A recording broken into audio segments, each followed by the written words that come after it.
அன்புள்ள தேவஜனமே, யோசேப்பாகிய என்னுடன் கர்த்தர் இருந்ததால் படுகுழியில் தள்ளப்பட்ட என்னை போத்திபாரின் வீட்டில் தலையாக வைத்தார்.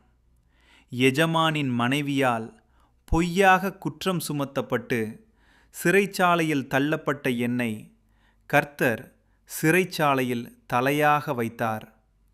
சிறைச்சாலையில் என்னிடத்தில் பலன் பெற்ற அரசு ஊழியர்களால் பார்வோன் முன்பாக கர்த்தர் என்னை நிற்க வைத்து பார்வோனுடைய சொப்பனத்துக்கு அர்த்தத்தையும் தீர்வையும் கொடுக்க வைத்து முழு எகிப்துக்கும் என்னை தலையாக வைத்தார். எனவே கர்த்தருடைய ஆவியானவர் உங்களுடன் இருந்தால், உங்களுக்குள் இருந்தால், வழி நடத்தினால், நீங்கள் அவருடைய வழியில் நடந்தால், நீங்கள் தலையாகுவதை யாராலும் தடுக்க முடியாது.